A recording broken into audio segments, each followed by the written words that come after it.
이재명 당대표의 속개 선언으로 더불어민주당 제227차 최고위원회를 속개하겠습니다. 네, 회의를 속개하겠습니다.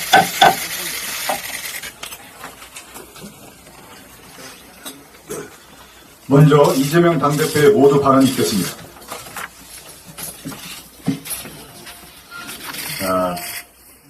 총선이 다가오고 있습니다. 그런데 여당의 총선 선대위원장이라고 불리는 윤석열 대통령께서 설익은 말들을 너무 많이 하는 바람에 개학을 앞둔 학교와 학부모 혼란이 가중되고 있습니다. 아이를 맡겨야 하는 학부모나 또 짧은 기간 준비를 마쳐야 되는 학교 모두 늘봄 학교 때문에 비상입니다. 70세 미만 중등 교원까지 채용 요건을 완화했지만 지금까지 충원된 인원은 전체의 20% 정도에 불과합니다. 공간도 없어서 1학년 교실을 돌아가면서 비워주기로 한 학교도 있다고 합니다. 말만 앞세우고 일은 제대로 못하는 정권입니다. 우리 국민 모두가 지금 당장 일상에서 겪는 것처럼 경제는 폭망했습니다. 민생은 정말로 견디기 어려운 고통 그 자체입니다. 민생과 경제를 챙겨야 하는데 선거에 도움을 주실 의도로 저희는 판단합니다만 평소에 하지 않던 온갖 정책들을 발표하고 있습니다. 수백 조가 들어갑니다. 지금 당장 할 수 있는 일을 해야 합니다. 나라 살림을 맡고 있지 않습니까? 살림을 하는 게 제1차 책임이라는 점을 꼭 지키해 주시길 바랍니다. 공수표로 여당 선거를 거두는 것은 중요하지 않습니다. 그보다는 민생을 위해서 당장 할 수 있는 일부터 해주시기 바랍니다. 국민의 생명을 위태롭게 하는 의료 대란을 빨리 종식시켜야 합니다. 응급실을 찾아서 헤매던 80대 심정지 환자가 끝내 사망 판정을 맞고 말았습니다. 고인의 명복을 빕니다. 다시는 이런 일이 없도록 전 국민들이 당장 현장으로 복귀해야 합니다. 윤석열 정부의 말 따로, 행동 따로는 의료 정책에 있어서도 예외가 아닙니다. 한덕수 총리는 24시간 운영 중인 군병원을 찾아서 공공의료가 국민에게 큰 위안이 되고 있다라면서 축켜 올렸습니다. 그런데 이전에 공공의료 병원 지원 예산 삭감하지 않았습니까? 말만 하지 말고 실천을 해야 합니다. 공공병원 자체가 턱없이 부족한 현실인데도 윤석열 정부는 경제성을 이유로 울산의료원, 광주의료원 설립을 중단시켰습니다.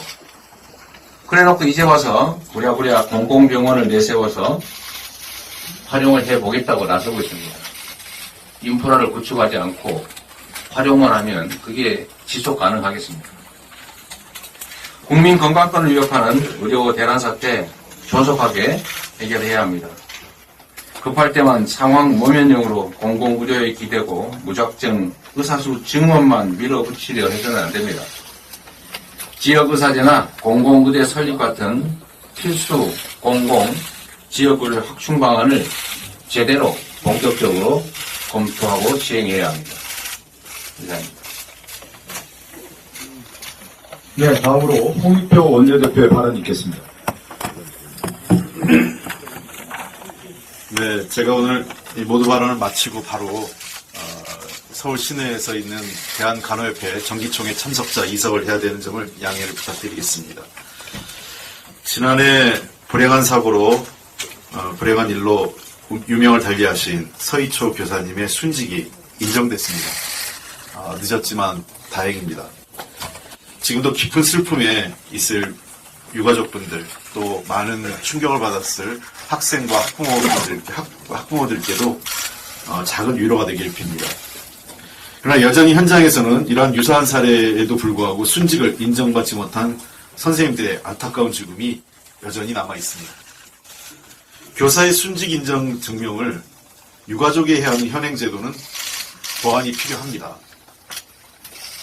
아울러 교육 현장에서 여러 가지 다툼과 어려움을 교사와 학부모에게 전가하고 있는 교육부 그리고 각 시도 지방교육청도 각성해 주시기 바랍니다. 이것은 교육 현장을 담당해야 될 행정당국의 책임이 큽니다. 민주당은 선생님들의 인권과 교권보호제도의 안착을 위해 최선을 다하겠습니다. 다시 한번 지난해 사망하신 서희초 교사님의 명복을 빕니다. 지나 로먼도 미국 상무장관이 반도체 보조금 지급과 관련돼서 재원 부족을 인정하고 나섰습니다. 미국 국제전략문제연구소 대담에서 기업 투자 의향서가 600건이 넘고 보조금 요구액이 700억 달러인데 예산은 280억 달러밖에 없다라고 얘기했습니다. 그러면서 기업들 상당수가 그 보조금을 받지 못할 것이고 절반만 받아도 운이 좋을 것이라고 설명을 했습니다. 170억 달러 들여 공장을 건설 중인 삼성전자, 150억 달러 투자해서 반도체 패키징 공장과 R&D 센터 설립 계획 중인 SK 하이닉스 등 우리 기업에게는 정말 어이없는 그 소식인 것입니다. 지금껏 보조금을 받은 회사도 미국이 2건, 영국이 1건 등 총 3곳이고 17억 달러 규모에 불과합니다. 파운드리 분야에서 최근 세계 2위에 올라서겠다고 계획을 발표한 인텔이 다음 지원 대상으로 유력하고 규모는 100억 달러 이상이라고 100억 달러 이상의 논의 중이라는 보도가 있습니다. 러먼드 장관은 대만과 한국에 넘어간 반도체 주도권, 미국이 가져와야 한다고 발언을 하기도 했습니다. 이와 같은 미국 우선주의로 우리 기업은 반도체 주도권 경쟁에서 뒤처질 위기에 직면했습니다. 지난해 윤석열 대통령은 방미 당시에 최상목, 지금 경제부총리인데 당시는 경제수석이었습니다. 이렇게 브리핑을 했습니다. 한국 IRA 반도체 보조금법과 관련해서 한국 기업의 부담과 불확실성을 줄여준다는 방향에 대해 미국과 명확히 합의했다고 설명했습니다. 1호 영업사원인 대통령과 그 참모의 말만 믿었다가 우리 기업은 뒤통수 맞은 꼴입니다. 그런 상황에서 안덕근 산업통상자원부 장관은 러먼드 장관으로부터 걸려온 전화에 지속적인 협조를 요청한다라는 말을 했답니다. 이게 답니까 정부의 내용이? 정말 아니합니다. 이미 정부의 반도체 산업 육성 전략은 일본, 대만 등 경쟁국 대비 부족하다는 지적이 끊임없이 나오고 있습니다. 국회도 관련 입법을 이미 도와주고 있습니다. 근데 정부는 뭘 하고 있는 겁니까? 반도체는 국가 명운이 걸린 산업입니다. 반도체 특사 파견 등 동원할 수 있는 방안을 모두 강구해야 합니다. 우리 기업의 피해가 최소화될 수 있도록 특단의 대책을 촉구해야 됩니다. 대한민국 영업 1호 사원의 능력을 한번 보고 싶습니다. 언제까지 이런 부실 영업사원의 그 말만 믿고 있어야 되겠습니까? 윤석열 대통령님. 참 답답합니다. 문재인 정부의 통계 조작 의혹에 대한 두 번째 구속영장이 기각됐습니다. 법원은 윤석원 전 국토부 차관 등 두 사람에 대한 검찰이 청구한 구속영장을 기각했습니다. 이미 지난 1월 구속 사유 없다고 판단해서 기각을 했는데요. 검찰이 이것을 다시 구속영장을 청구했습니다. 이번 기각 결정은 통계 조작 의혹이 윤석열 정부의 사실상 자작극이라는 점을 다시 한번 확인시켜준 겁니다. 실체도 없는 의혹 제기로 무리한 영장을 청구하고 표적수사한 것입니다. 검찰의 여기는 구속영장 청구는 윤석열 정부가 이전 정부에 대한 편집주의자인 정치보복, 정부 출범 2년이 다 되어간 시점에도 정치보복에만 몰두하고 있다는 것을 보여줍니다. 경제와 민생은 뒷전이고 정치보복만 일삼다면 국민의 준엄한 심판을 피할 수 없을 것입니다. 이번 4월 총선은 이러한 정치보복을 일삼고 민생경제 파탄낸 윤석열 정부에 대해서 반드시 국민이 심판해 주실 것이라고 믿습니다. 또 그렇게 돼야 합니다. 이상입니다. 네, 다음으로 정청래 최고위원의 발언이 있겠습니다.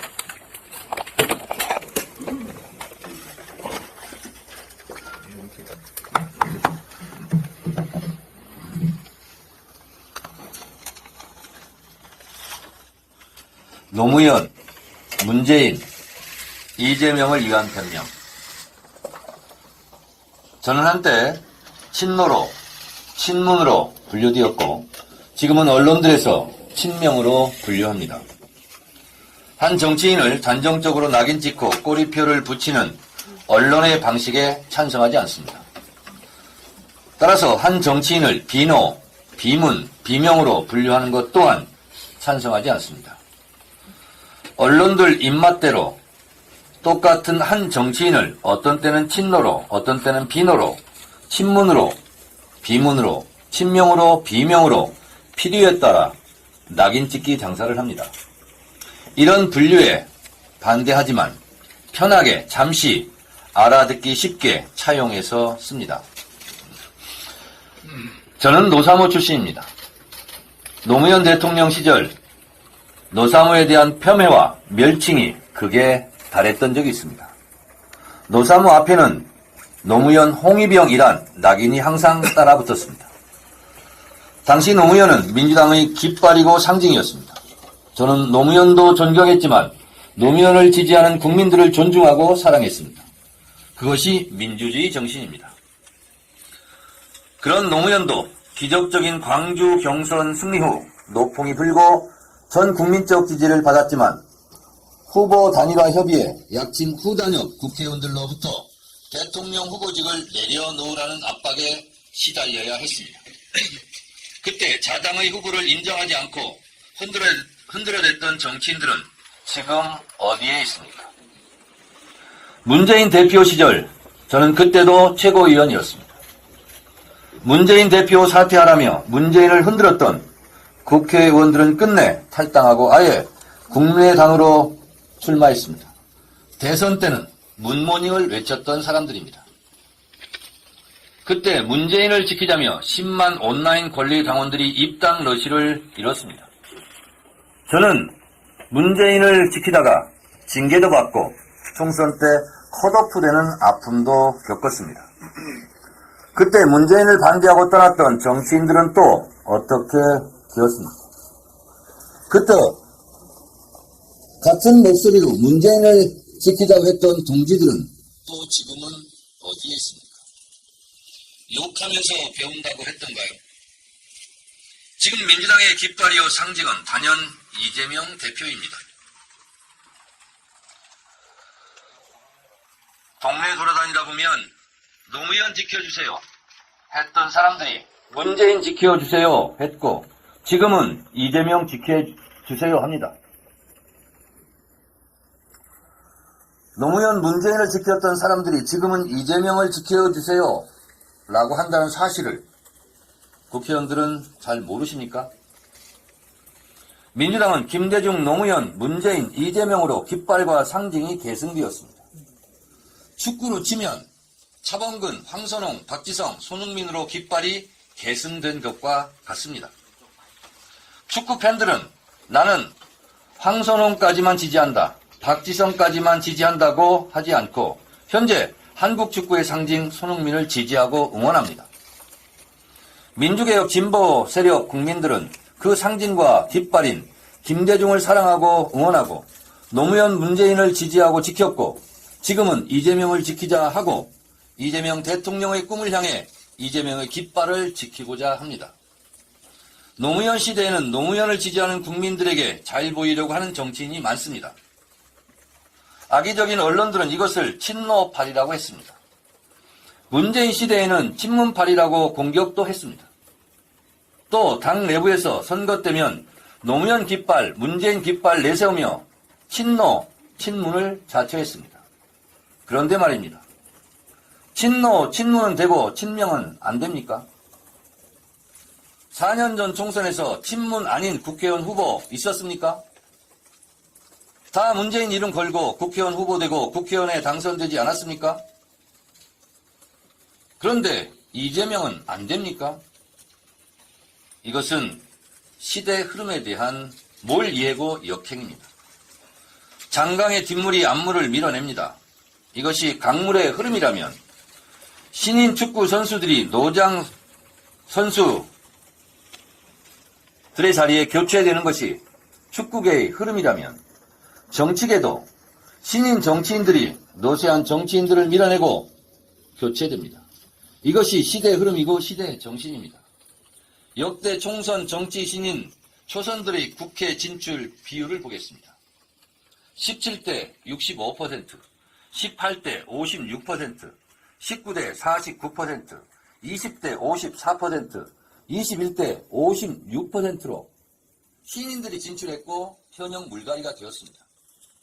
20년 동안 총선에서 현역이 물러나고 신인들이 평균 50% 절반 정도 서로 진출했습니다. 새로운 국회의 절반 정도 물갈이 되었다는 뜻입니다. 현역 불패, 현역 물갈이 없는 국민의힘의 무음공천, 무풀공천은 결과적으로 망하게 되어 있습니다. 민주당의 혁신공천이 변화를 열명한 국민 눈높이에 홍하는 공천이 되고 국민들로부터 좋은 평가를 받을 것입니다. 시대마다 시대 정신이 있습니다. 시대 정신인 노무현을 반대하고 문재인을 공격하다 나가 떨어진 정치인들이 많이 있습니다. 그 정치인들 어떻게 되었습니까? 지금 어디에 있습니까?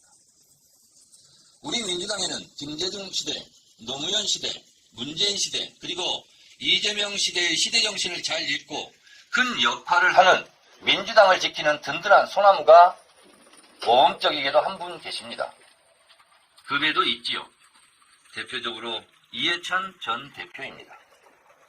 그래서 저는 이해찬 대표님을 존경합니다. 이번 총선에서도 민주당을 지키고 이재명을 지키는 든든한 소나무가 되어주셨으면 좋겠습니다. 이재명은 민주당의 시대 정신이고 상징입니다. 이재명 깃발로 총단결하여 시대적 수명인 윤석열 정권을 심판하고 총선에서 승리합시다. 네, 다음으로 박찬대 최고위원의 발언이 있겠습니다.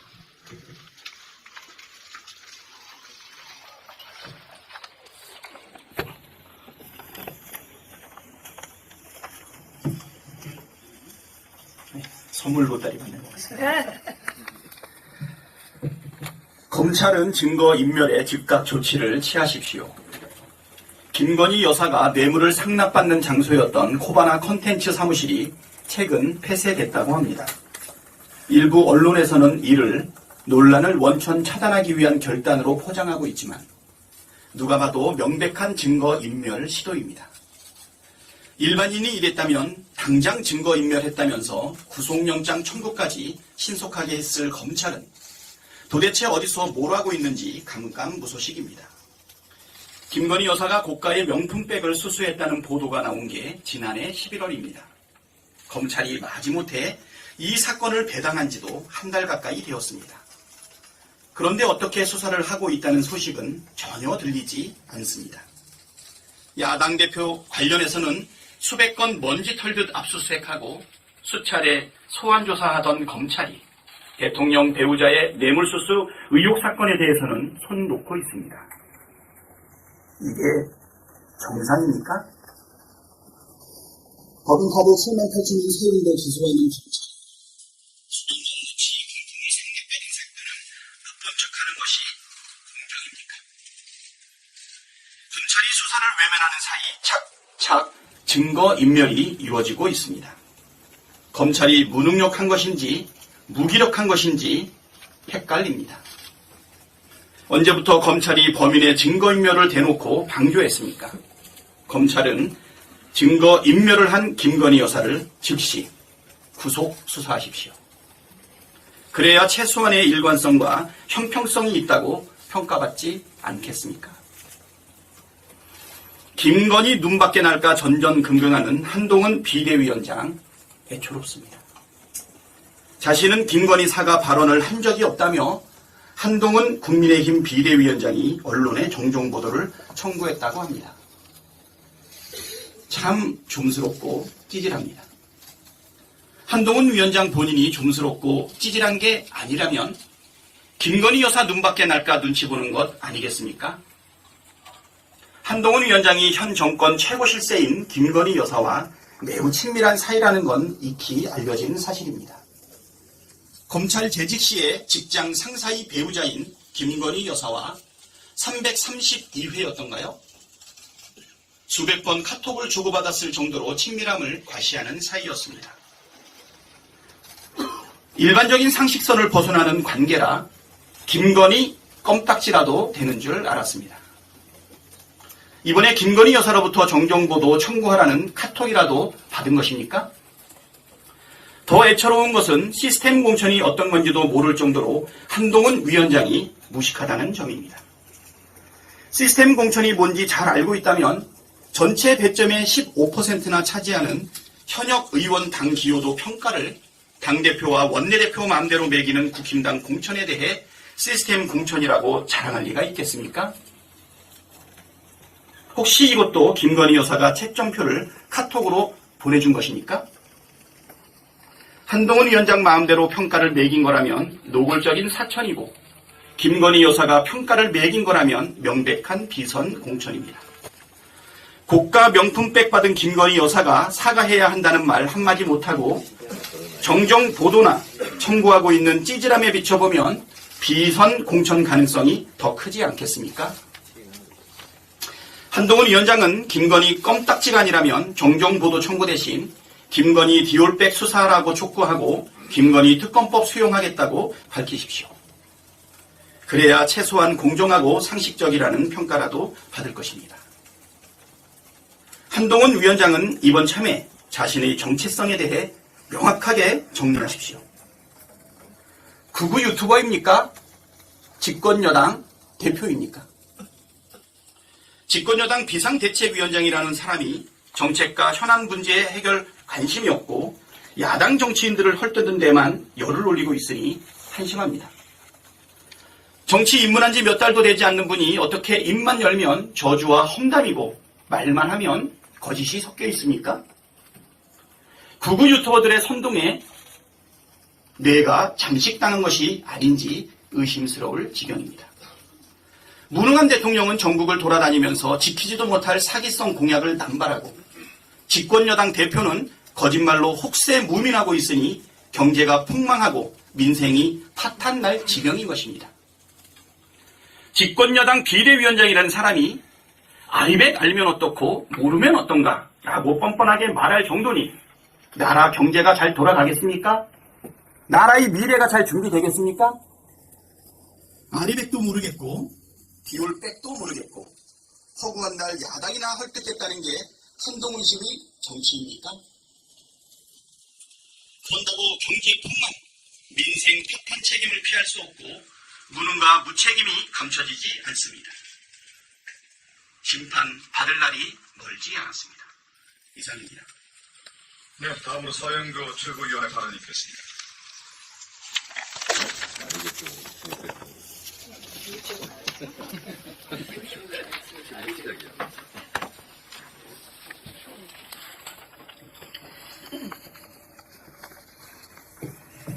박찬대 최고 다음에 발언을 하려고 하니까 박찬대 최고의 말 한마디 한마디가 정말 명문이다 이런 생각을 합니다. 그리고 귀에 쏙쏙 들어오고 참 현실이 가슴 아프다 이렇게 생각이 듭니다. 국민의힘 공천이 감동이 없는 공천이다 이렇게 이야기합니다. 국민의힘 공천에는 감흥도 없는 공천이다. 그리고 친윤 일색이다. 그런데 이 공천에 왜 저항이 되지 않을까? 캐비넷이 있기 때문이다. 캐비넷이 있어서 장제원도 그 하늘을 찌른다는 나는 새도 떨어뜨린다는 친윤 핵심 장제원도 입을 막았고 그리고 많은 사람들이 입이 막혔습니다. 뒤에 캐비넷이 있다라고 하는 소문과 의혹이 무성합니다. 국민의힘에서 공천한 사람들을 보도록 하겠습니다. 안철수, 분당갑. 제가 오늘 이 판넬을 만들어 왔습니다. 경실련에서 조사했습니다. 안철수 상임위 뭐라고 써 있습니까? 출석 꼴찌. 꼴찌. 안철수 상임위 출석 꼴찌. 이것은 경실련에서 만든 자료입니다. 꼴찌 30명 중에 23명이 국민의힘 당입니다. 그 꼴찌의 순서를 보면 안철수가 꼴찌, 두 번째 꼴찌는 윤상현, 세 번째 꼴찌는 김태호. 전부 다 국힘당에서 공천한 사람들입니다. 김태호, 김해로 갔다고 하죠. 김태호 결석률 1등. 전체 국회 결석률 1등. 결석률 1등들 31명 중에 27명이 국힘당이라고 합니다. 그 국힘당 꼴등들을 제가 또 불러보겠습니다. 꼴등 김태호, 두 번째 꼴등 홍석준, 세 번째 꼴등 김희국, 네 번째 꼴등 권성동. 출석률 꼴등들을 공천하고 상임위 꼴찌 안철수를 공천하고, 이런 공천이 이틀막 공천, 캐비넷 공천, 감흥이 없는 공천, 변화가 없는 공천, 그리고 윤석열, 김건희를 지키려고 하는 김건희 방탄 공천이다. 제가 오늘 이렇게 명명하도록 하겠습니다. 분당에 르뽀를 했더니 분당에 갑에서 이런 이야기를 한답니다. 안철수 4년 동안 해놓은 게 뭐 있어? 안철수 유명하긴 하지. 내가 MB 아바타입니까? 라고 해서 유명하긴 하지만 안철수가 우리 동네에 해놓은 게 뭐 있어? 성남의 한 카페 주인은 이렇게 이야기한다고 합니다. 성남시장 이재명 시절 황금기였습니다. 그런데 지금은 전기료도 비싸고 모든 게 일을 할 수가 없습니다. 윤석열 대통령이 일을 제대로 한다면 저희가 이렇게 어렵겠습니까? 이번에 확실하게 윤석열 정권 심판할 겁니다. 이렇게 이야기한다고 보도에 나와 있습니다. 그래서 제가 오늘 다시 한번 말씀드리도록 하겠습니다. 김건희 방탄 공천이냐 이런 이야기를 하면서 저희가 김건희 여사 코바나 컨텐츠 사무실이 문을 닫았다고 합니다. 다른 사람이 조만간 입주한다고 하죠. 간판도 없어졌다고 합니다. 말 그대로 증거인멸입니다. 증거인멸입니다. 증거인멸의 우려가 있을 때는 구속해야 되는 거 아닙니까? 김건희 여사 바로 구속해야 하고, 김건희 여사의 명품백 수수, 양주 수수, 그리고 고가 화장품 수수를 알고도 눈 감고 있는 윤석열 대통령도 마찬가지로 증거인멸에 함께하고 있는 것 아닙니까? 어떻게 대통령과 대통령 부인이 이럴 수가 있습니까? 그래서 다시 한번 생각해봤습니다. 여기 바로 이 자료입니다. 김건희 여사의 목에 걸린 목걸이, 김건희 여사 가슴에 달린 브로치, 김건희 여사 손목에 있는 팔찌, 목걸이는 6천만 원대, 그리고 브로치는 2,500만 원대, 그리고 팔찌는 1,500만 원대라고 했습니다. 이건 다 어디 간 겁니까? 명품백 수수하는 모습을 보니 이것도 빌린 거라고 하는데, 빌린 게 누구에게 빌린 건지 하나도 나오지 않았습니다. 이것은 도대체 어떻게 된 겁니까? 이 엄청난 목걸이, 고가의 목걸이들은 어떻게 된 겁니까? 이제 이 시점에 이것도 다시 소환해서 수사해야 되는 내용이다 라고 말씀을 드리면서 김건희, 김혜경 비교 한번 해봤습니다. 김건희 여사 명품백 수수, 그리고 이 목걸이들, 수천만 원대 목걸이들, 그리고 23억 주가 조작, 이와 관련해서 압수수색 한 번 없었습니다. 그리고 소환조사도 없었습니다. 그런데 그쪽에는 말이죠, 녹취가 남아있습니다. 증권사 직원과 함께 대화를 나누는 녹취, 증거들이 다 있습니다. 그럼에도 압수수색 한 번 안 했습니다. 그런데 이번에 김혜경 여사도 한번 보겠습니다. 검찰 법무부 장관 후보자에게 권칠승 수석이 물어봤습니다. 7만 8천 원 가지고 129번 압수수색하고 기소하는 거 보셨어요? 라고 했더니 법무부 장관 후보자가 그런 적 본 적 없습니다. 라고 했다고 하는데요. 여러분, 여기서 제가 오늘 이걸 하나 밝히겠습니다. 김건희 여사가 관계가 없다는 녹취가 심지어 있습니다.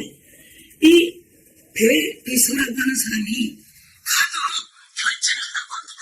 라고 하면서 A씨에게 A씨가 묻습니다. 이 카드 결제 수행팀장이 하라고 할까요? 아니면 제가 할까요? 라고 했더니 배비서가 그렇게 이야기합니다. 네가 해. 그 수행하는 팀장은 이거 몰라. 카드 결제하는 거 모른다는 겁니다. 이런 내용이 엄연히 녹취로 나와 있습니다. 이것을 우리가 잘 모르고 있을 것 같아서 제가 오늘 녹취를 여기에 적어왔습니다. 녹취가 아니라는 녹취가 있음에도 불구하고 압수수색을 129번 했던 대한민국 윤석열 검사의 검사들 국민이 심판합니다. 한동훈 검사 출신 비대위원장 국민이 심판합니다. 이상입니다. 네, 다음으로 장경태 최고위원의 발언이 있겠습니다. 정치 혁신을 위해선 다음 세대와 새 인물이 필요합니다.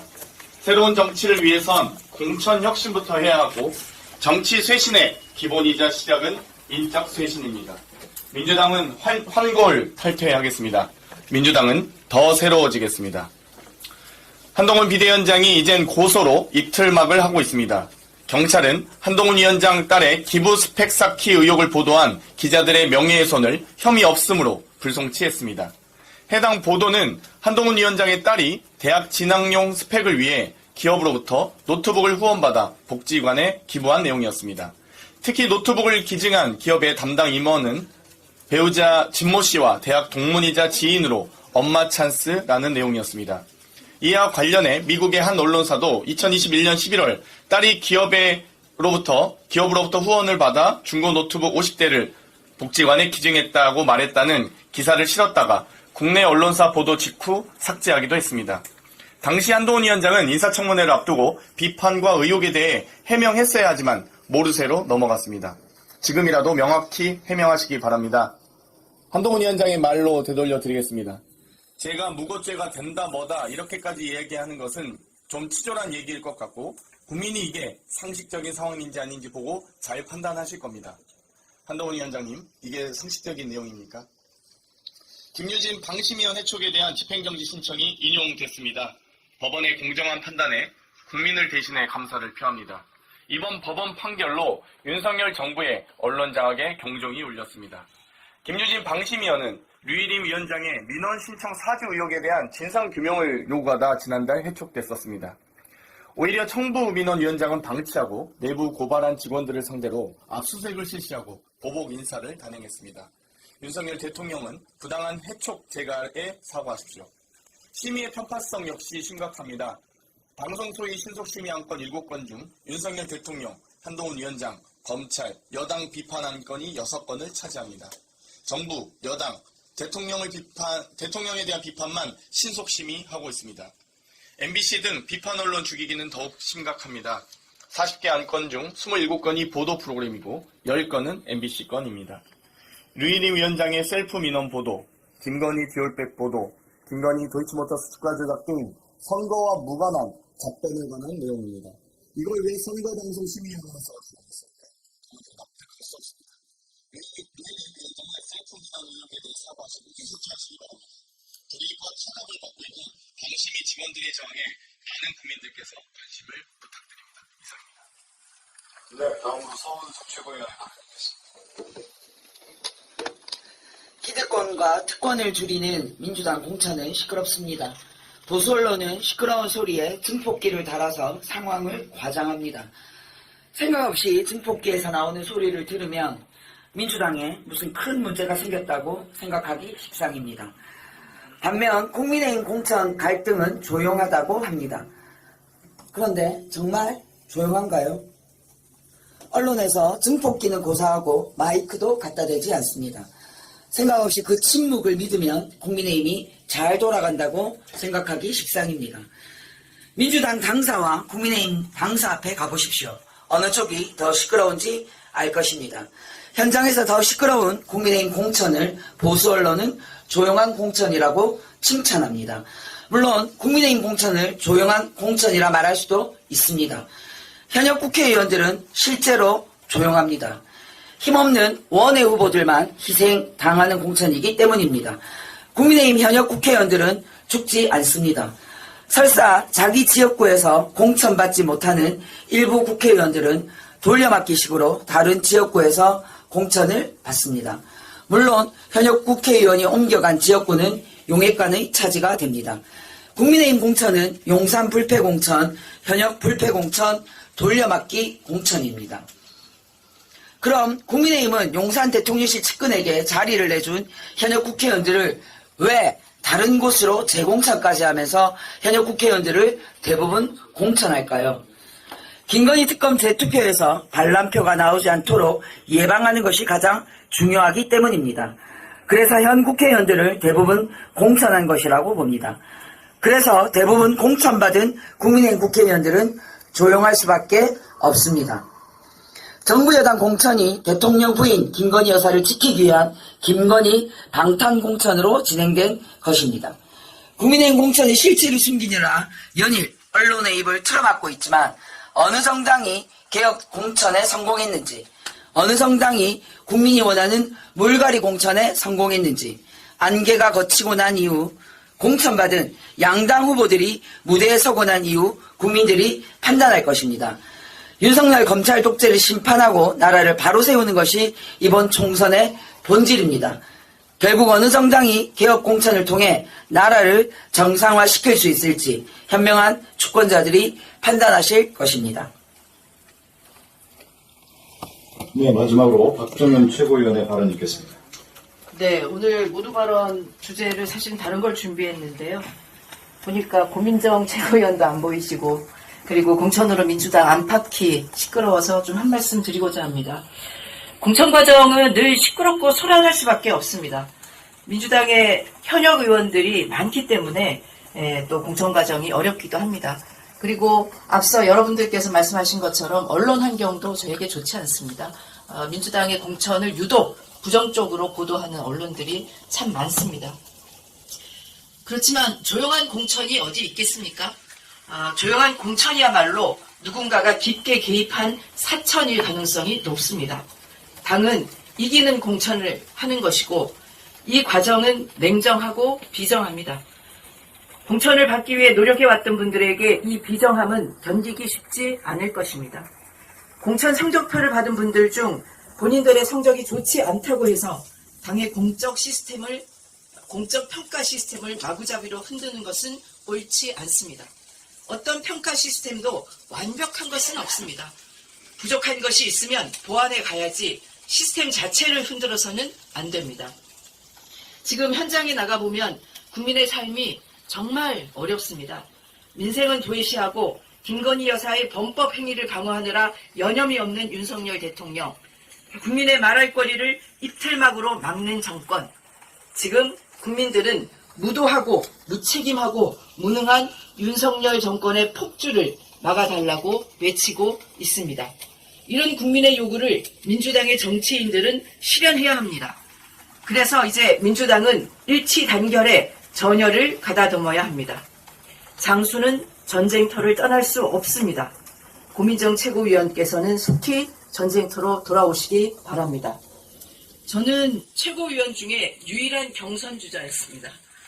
근데 어제 박영순 의원이 탈당 기자회견을 해서 참으로 당황스럽고 안타깝습니다. 박영순 의원은 지역의 중요한 정치적 자산입니다. 윤석열 정부를 심판하겠다는 국민적 요구와 당원들의 여망을 다시 한번 돌아보시기를 간곡히 요청드립니다. 말씀드리다 보니까 약간 심파조가 된 것 같아서 좀 그렇습니다만은 이번 총선에서 반드시 승리해서 윤석열 정권의 독재를 막고 민생을 살리겠습니다. 이상. 제가 잠깐 정정을 하나 해야 네, 서영미 최고위원 정정 발언. 네. 아까 말씀드린 결성률 1위. 그러니까 출석률 꼴등이겠죠. 출석률 꼴등. 경실련 분석에 의하면 김태호 의원. 그런데 제가 김해라고 이야기를 했어요. 양산을이네요. 네, 김해가 아니라 양산을이라고 한 번 더 말씀드리고, 상임위 출석률 꼴등은 분당갑 안철수 의원이라고 한 번 더 말씀드리겠습니다. 예. 네, 이상 발언을 모두 마치고 당대표께서 제227차 최고위원회의를 폐회하겠습니다. 분당갑 김해를 굳이 강조하시는 이유가 뭐예요? 김해가 아니라 양산을이라고 합니다. 아, 양산을. 네. 한 번 더 강조하고 오랬군요. 네. 양산을. 김두관 의원이랑 붙겠다고 한 양산을에 간 김태호 의원이 알고 보니 알겠습니다. 출석률 꼴등이다라고 하는 걸 분위기에 꼭 알려드렸습니다.